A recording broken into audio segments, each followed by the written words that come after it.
The preseason AP poll is out for college basketball, and the Gonzaga Bulldogs are way too low, at least in my opinion. But to make sure I'm on the right track, I got Andy Patton of Locked On Zags to join me to make sure that I'm in the right spot. Andy, is the Bulldogs too low in the AP preseason top 25? That's the biggest question I have on this one.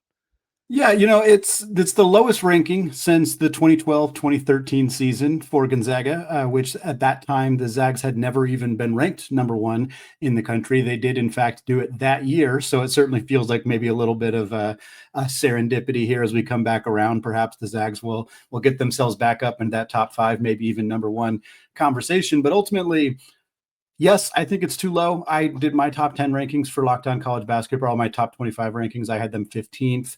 I don't think 21st is egregious, only because this team is a little hard to pin down right now. They have a lot of veteran talent, a lot of players who are very experienced, who've been playing college basketball for a long time, but they actually only have 4 players on the roster who played at Gonzaga last year. One of them only played in 10 games, and Ismaila Diani. One of them was kind of a bit rotation player, and Emmanuel Inocente. Of course, the other two are your superstars up front, Braden Huff and Graham Ike. But everybody else, there's some guys who are in the system. Steele Venters has been here for 2 years, but he has not played because of injury. Jalen Worley and Braden Smith were both here last year as redshirts, but they didn't play.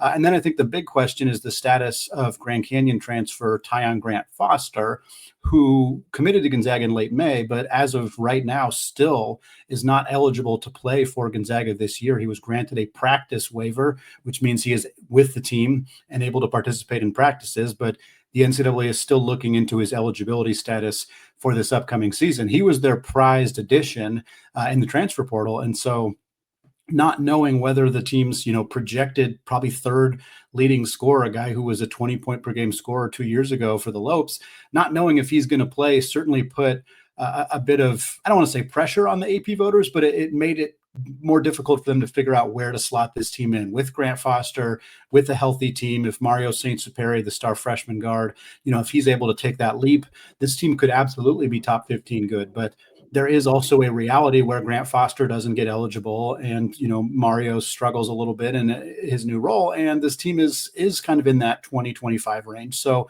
I give them the benefit of the doubt. I've had them 15th. I think most other places have them right around 20. So I don't think it's egregiously low considering the circumstance, but I'd be pretty surprised if Gonzaga doesn't pass that throughout the season. Let's put all those scenarios together and then add in, of course, losing the Sweet 16 streak that ended last year with their loss to Houston. Which one, if you had to pinpoint to one, Andy, I know this is tough for you. You write about the Zags. You talk about the Zags every single day. If you had to pinpoint one reason why the voters are lower than expected on Gonzaga, what do you think it'd be? I think it's concern about the backcourt in particular. I don't think anybody's overly concerned about Graham Ike and Braden Huff. Now, I will tell you that my biggest concern for Gonzaga is actually the opposite. I am concerned about the front court defense in particular. I think that's a huge area of concern, but I suspect the voters are more concerned about, is Braden Smith, who transferred from Colgate, he was the Patriot League Player of the Year, but is he that guy? I mean, I don't think anybody's expecting him to be Ryan Nembhard, because Ryan Nembhard had more assists in a single season last year than everybody in the history of college basketball except for 4 players. So that is an unreal bar. And before it was Ryan, it was Andrew Nembhard, who's now killing it in the NBA. Like the point guard play at Gonzaga has been extraordinary, really, for pretty much 25 years, but specifically in the last half decade or so when it was Suggs and then Andrew and Ryan Nembhard. And Braden Smith's probably not going to be that level of player. And so I think there's concern that, hey, maybe this backcourt isn't quite as good as, as Andrew was, as Ryan was, even as Nolan Hickman was. And so there's this concern that, well, Gonzaga's kind of needs that guard to stir the drink. They have this continuous motion offense. They're really reliant on guards who can navigate the pick and roll, who can get out in transition and go. And while I think Braden Smith is more than capable of that, and I believe that this past year spent redshirting and soaking up information from Ryan in practices every day will make him immediately ready to help this team and be a big time player at the point guard position. But I think nationally, there's more concern about whether that's going to happen. Again, same conversation with Mario, whether he's ready to step into a role. I mean, European players, even experienced players, even players who've played at a high level like Saint Superi has, they often struggle to adjust to the game of college basketball.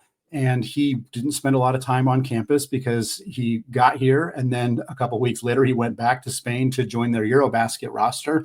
And so I think there's just a little bit of concern about, again, we mentioned the only having 4 players return who played for Gonzaga last year. 3 of them are centers, and then one of them is Emmanuel Inocente. So every other guard on this roster has yet to ever play in a single game for Gonzaga.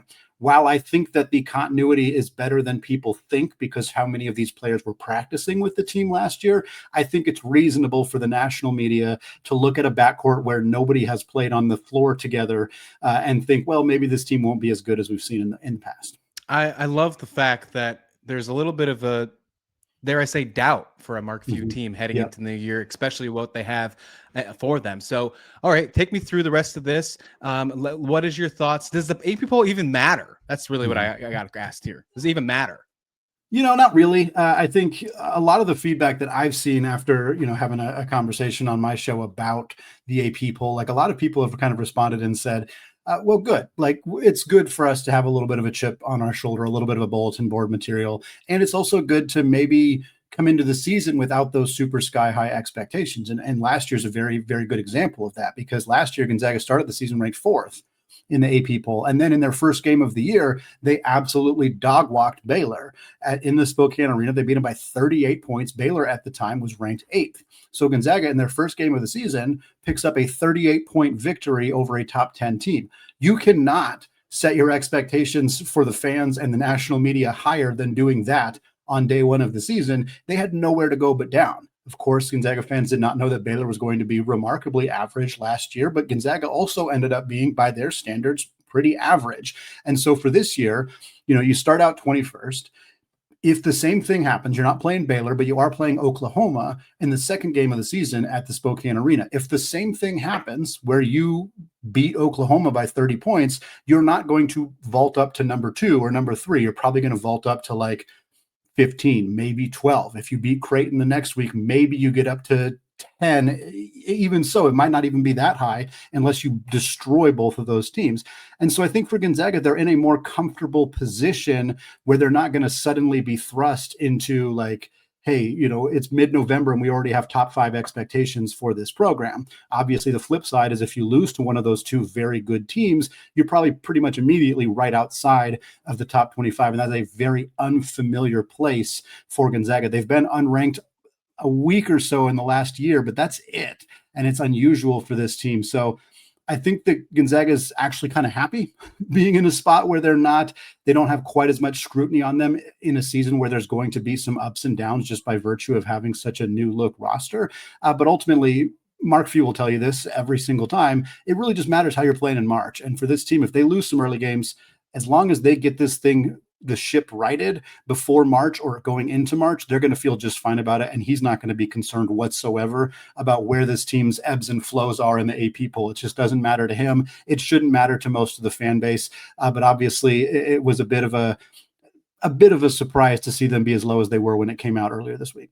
All eyes will be on Gonzaga as they will be the new powerhouse inside the new Pac-12 in July 2026. San Diego State also going to be a pretty good team. They just missed AP preseason top 25. Before I let you go, the craziest in the kennel happened just a few weeks ago. We didn't get a chance to talk about it on this channel. Who impressed you the most? What I saw, Huff looked really good, but of course, Steel Venters really shined there. Is Steel Venters going to be ready to go? Is he going to be healthy and ready to go and make a huge impact for Gonzaga this season? Couple of things very quickly. One, San Diego State should have been ranked. I will die on that hill. I think they are a top 25 team in college basketball this upcoming season. Number 2, Steele looked amazing. And by all accounts, from everything we've seen from him, from everything we've heard from the coaching staff, that his health is seemingly in a really good spot. And obviously from a, 11 minutes that he played in a scrimmage game, you can't glean too much from that, but he sure looked like he was moving fine. He scored 9 points. All of them came from the 3-point line. 2 of them were transition threes where he beat everybody on the floor. And Steele Venters is not known as being one of the better athletes on this team. And certainly coming off of a season-ending knee injury 2 years ago and then a season-ending Achilles injury the following year, for him to be able to get up and down the floor and hit those transition threes is a very promising sign. He is a little bit one-dimensional. He's probably not going to be a super impactful player for this team defensively. He's, a capable passer and certainly capable of at least running Gonzaga's offense, but he's on this roster to do one thing, and that's knock down open threes at a super high clip. I don't have any doubt that he's going to be able to do that. Going back to the Grant Foster situation, that is obviously such a big caveat for this team. If Tyon is not determined to be eligible, Steele Venters may start. If not start, he may play a very big role. I think it's possible Jalen Worley would start and Venters would kind of be your first player coming off the bench, only because I think starting Steele Venters and Adam Miller, who's the Arizona State transfer, both of them are very good three-point shooters and not very good defensively, so I think it's better to stagger their minutes as much as possible. But Steele's going to be a big part of this team regardless of whether Grant Foster plays, but I think there's a good chance that his role is actually even more important if Grant Foster is either ineligible at all, or even if he does get eligibility, it's going to take him some time to get kind of back into game shape and understanding the flow of Gonzaga's offense. So I think his playing time would be kind of lower early in the year, which would put even more of that kind of responsibility on Venters early in the season. Personally, this is my favorite time of the year when basketball is right around the corner, and it's definitely my favorite time of the year when we have basketball in play. Gonzaga basketball is going to be so much fun to watch, and we'll have you here covered so much more throughout the season, and hopefully Andy Patton of Locked On Zags joins me. Andy, thank you so much for joining me on this segment, and we'll see you back here very soon. Thanks, Christian.